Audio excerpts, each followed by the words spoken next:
৬ June অর্থমন্ত্রী আবুল হাসান মাহমুদ আলী সংসদে budget উপস্থাপন করছেন। দীর্ঘ আলোচনা শেষে আগামী ৩০ জুন এই বাজেট পাশ হবে। এই বাজেটটি হতে যাচ্ছে দেশের ৫৩তম বাজেট। কেমন ছিল স্বাধীন বাংলাদেশের ৫৩ বছরের পথ চলায় বাজেটের রূপান্তর? যুদ্ধবিধ্বস্ত দেশ পুনর্গঠনে তাজউদ্দিনের ৩ বাজেট, যা ছিল সমাজতান্ত্রিক সমাজের ভিত্তি। দেশের বাজেটের ইতিহাস বলে মুক্তিযুদ্ধকালীন একটি সংক্ষিপ্ত পরিসর বাজেট ঘোষণা করেছিলেন তাজউদ্দিন আহমদ। স্বাধীনতা যুদ্ধের জন্য দরকারি অপরিহার্য ব্যয় মেটানোর জন্য এই বাজেটে পেশ করা হয়। বাংলাদেশ আনুষ্ঠানিকভাবে স্বাধীনতা লাভের পর এই ৩টি বাজেট পেশ করেন তাজউদ্দিন আহমেদ। তার এই ৩ বাজেটের প্রধান দর্শন ছিল অর্থনৈতিক পুনরুদ্ধার, পুনর্গঠন ও সমাজতান্ত্রিক সমাজের ভিত্তি স্থাপন। এআর মল্লিকের একমাত্র বাজেটে বাড়ানো হয় বেসরকারি পুঁজি বিনিয়োগের সীমা।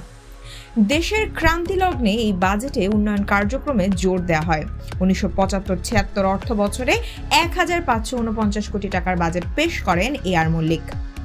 জিয়াউর রহমানের ৩ বাজেট, যেখানে আয়কর সীমা বৃদ্ধি, কালো টাকা সাদা করার সুযোগ ও নতুন বেতন স্কেল কার্যকর হয়। সামরিক শাসক ও রাষ্ট্রপতির দায়িত্ব থাকাকালে একই সঙ্গে অর্থ মন্ত্রণালয়ের দায়িত্ব পালন করেন জিয়াউর রহমান। তার প্রথম বাজেটে ব্যক্তি শ্রেণীর করদাতার ন্যূনতম আয়করের সীমা ৮,৪০০ টাকা থেকে বাড়িয়ে ১০,০০০ টাকা করা হয়। আর দ্বিতীয় বাজেটে কোনো জরিমানা ছাড়াই কালো টাকা সাদা করার সুযোগ দেওয়া হয় এবং তৃতীয় বাজেটে নতুন বেতন স্কেল কার্যকর করার কথা জানানো হয়। মির্জা নুরুল হুদার একমাত্র বাজেটে প্রত্যক্ষ করে গুরুত্ব দেওয়া হয়। ১৯৭৯-৮০ অর্থ বছরে ৩,৩১৭ কোটি টাকার বাজেট পেশ করেন মির্জা নুরুল হুদা। তার বাজেটের মাধ্যমে ৩ বছর পর সংসদে উপস্থাপন করা হয় বাজেট। এম সাইফুর রহমানের প্রথম ২ বাজেট, যেখানে প্রাধান্য পায় বাধ্যতামূলক রিটার্ন দাখিল ও আমদানির উন্নয়ন সারচার্জ। দেশের ইতিহাসে সর্বোচ্চবার বাজেট পেশ করেছেন এম সাইফুর রহমান। তার প্রথম ২টি বাজেটে রিটার্ন দাখিল বাধ্যতামূলক করা হয়েছিল। জেনারেল এরশাদের সময় আবুল মাল আব্দুল মুহিতের প্রথম ২ বাজেট। প্রধান সামরিক আইন প্রশাসক জেনারেল এইচ.এম. এরশাদের সচিবালয়ে প্রথম বাজেট পেশ করেছিলেন আবুল মাল আব্দুল মুহিত। এই বাজেটে করমুক্ত আয়ের সীমা ১৫,০০০ টাকা থেকে বাড়িয়ে ২০,০০০ টাকা করা হয়েছিল। একই সঙ্গে সরকারি কর্মকর্তাদের জন্য মহার্ঘ ভাতারও ঘোষণা দেওয়া হয়। সাইদুজ্জামানের ৪ বাজেট, নতুন আয়কর আইন, শিল্প স্থাপনে কর ছাড়, জ্বালানির দাম কমানো ও ২০% কর দিয়ে কালো টাকা সাদা করার ঘোষণা। এম সাইদুজ্জামানের সময় বিনিয়োগ বাড়াতে নতুন শিল্প প্রতিষ্ঠান স্থাপনে কর ছাড়ের ঘোষণা দেওয়া হয়। নতুন আয়কর আইন করারও ঘোষণা দেওয়া হয়।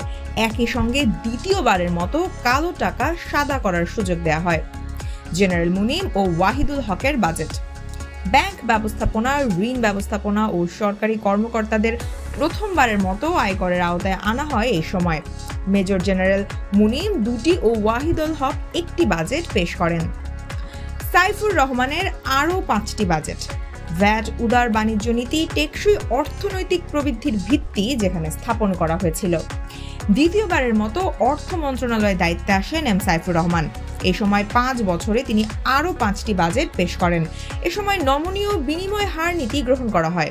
যমুনা সেতুর জন্য আরোপিত সব সারচার্জ ও লেভি তুলে নেওয়া হয়। শাহ এম এস কিবরিয়ার ৬টি বাজেট, যেখানে প্রাধান্য পেয়েছিল ৭% প্রবৃদ্ধি, দারিদ্র্য বিমোচন, সামাজিক নিরাপত্তা কর্মসূচি, শিল্প খাত, শেয়ার বাজারে কালো টাকার বিনিয়োগ। এই সময় প্রথমবারের মতো ৭% প্রবৃদ্ধি অর্জন করে বাংলাদেশ।